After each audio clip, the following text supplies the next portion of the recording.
আসসালামু আলাইকুম। BD income hub সাইটে আপনি রেজিস্ট্রেশন করার পরে আপনার অ্যাকাউন্ট অ্যাপ্রুভ হয়েছে কি না 1 থেকে 2 ঘন্টা পরে কীভাবে চেক করবেন ওটা দেখাই দিচ্ছি আজকের এই ভিডিওতে। ওটা দেখানোর জন্য প্রথমে আপনি চলে যাবেন আপনার ক্রোম ব্রাউজারে। আসার পরে এখানে সার্চ বারে গিয়ে লিখবেন bdincomehub.of। এটা লেখার পরে এটা সার্চ করে দিবেন। এটা সার্চ করার পরে যে দেখতে পাচ্ছেন আমাদের অলরেডি কিন্তু ওয়েবসাইটটি চলে আসবে। আসার পরে এখানে 3 লাইন মেনুতে ক্লিক করে দিবেন। মেনুতে ক্লিক করার পরে এখানে লগইন অপশন দেখতে পারবেন, এখানে ক্লিক করে দিবেন।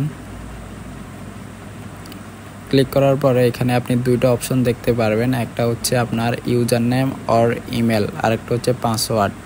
এখানে আপনি ইউজার নেম দিয়ে অথবা ইমেল দিয়ে লগইন করতে পারবেন আর পাসওয়ার্ডটা বসাই দিবেন।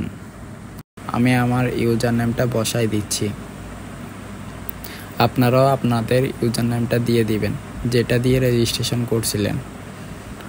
আর আমি আমার পাসওয়ার্ডটা দিয়ে দিচ্ছি, আপনারা যেটা দিয়ে রেজিস্ট্রেশন করছিলেন ওই পাসওয়ার্ডটা দিয়ে দিবেন। তারপর এই লগইন বাটনে ক্লিক করে দিবেন। ক্লিক করার পরে একটু ওয়েট করবেন, লোডিং নেবে।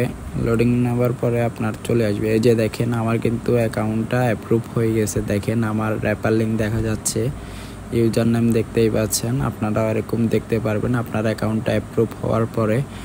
আর আপনি এখানে যার মাধ্যমে আসছেন, যার অ্যাকাউন্ট রেফার লিঙ্ক দিয়ে আপনি অ্যাকাউন্টটা করছিলেন, এই অ্যাকাউন্টের একটা স্ক্রিনশট নেবেন। এই যে আমি এখন স্ক্রিনশট নিচ্ছি, এই অ্যাকাউন্টের একটা স্ক্রিনশট নেবেন। স্ক্রিনশটটা নিয়ে আপনি অ্যাডমিনের ইনবক্সে দিয়ে দিবেন। অ্যাডমিন আপনাকে ট্রেনিং গ্রুপে অ্যাড করানোর পরে আপনি কাজগুলো করতে পারবেন। ধন্যবাদ। আসসালামু আলাইকুম।